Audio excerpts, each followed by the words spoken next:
घर का खाना बर्बाद हो और बाहर सब जाकर खाना खाएं, ये तो इस फैसले के मैं हमेशा खिलाफ रहता हूँ। अगर मान लो खाना बन गया घर पे, फिर भी सबकी एकदम से मन हो गई कि नहीं आज बाहर जाना है, या कोई ऐसा आ गया घर पर जिसके साथ बाहर जाकर खाने का मन है, तो मैं ये नहीं कह रहा कि तुम अपने जो इच्छा है वो मत करो, इच्छा के विरुद्ध जाओ। तुम जाओ, बेशक बाहर जाकर खाओ, पर बाहर से वापस आने के बाद जो खाना कूड़ेदान में फेंकते हो ना, वो मत होने दो।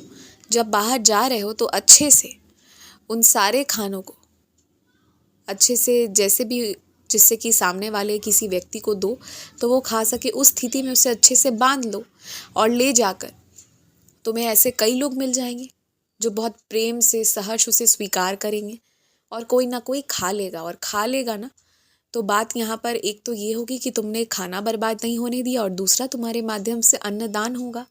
दोनों कितनी अच्छी चीज़ें हो जाएंगी। तो मेरी तुमसे नाराज़गी इस बात के लिए नहीं रहती है कि तुम बाहर क्यों चले गए। कभी कभी जाना चाहिए भी, अच्छा अनुभव होता है, अच्छा लगता है, स्वाद मिलता है, सब बात सही है। जाओ, मैं मना नहीं कर रहा हूँ, पर मैं यही कह रहा हूँ कि आने के बाद जो बर्बादी होगी ना, तो पहले उसके लिए भी कोई रास्ता निकाल कर जाओ। देखो कितने लोग भूखे होते हैं, ऐसे ही सो जाते हैं, उसमें से किसी को तुम वैसे सोने मत देना। ये तो तुम कर सकते हो ना।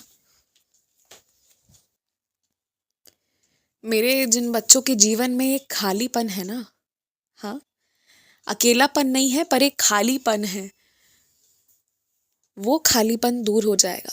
मैं किस ओर इशारा कर रहा हूँ, मुझे उम्मीद है कि तुम समझ जाओगे। जो तुम्हारे संग मिलकर तुम्हारे इस खालीपन को दूर करेगा, तुम्हारे इस अधूरेपन को पूरा करेगा ना, यानी कि तुम जो थोड़े थोड़े से कम थे उसे पूरा कर देगा। उस व्यक्ति का सम्मान करना, उस व्यक्ति का साथ कभी मत छोड़ना, और तुम्हारी सारी शर्तें जो तुम्हारे मन में है कि ऐसा होना चाहिए, वैसा होना चाहिए, सब मुझे मंजूर है। तुम जैसा चाहते हो वैसा ही होगा, पर मेरी भी एक शर्त है कि तुम अपने गुस्से को काबू में रखोगे, कभी भी अपशब्द नहीं बोलोगे, ऐसा कोई मौका नहीं आने दोगे जब ऐसी बातें या ऐसे वार्तालाप हों तुम दोनों के बीच जिसमें अपशब्द का प्रयोग हो या एक दूसरे को ठेस पहुंचाया जाए। आजीवन ऐसा कभी नहीं होने दोगे। चाह जाओगे तो बदलना मुश्किल नहीं है। अपने आसपास भी देखो, ऐसे कितने लोग हैं जो बदल गए हैं। कुछ लोग बुराई की ओर गए हैं, कुछ लोग अच्छाई की ओर गए हैं, पर मैं सिर्फ ये कह रहा हूँ कि बदलना मुश्किल नहीं है। व्यक्ति चाहे तो बदल सकता है। जो अच्छाई की ओर बदले हैं उनको देखो, आदतों को हटाए हैं ना जो बुरी थी, तुम भी वही करना और कर लोगे, इतना मुश्किल भी नहीं है।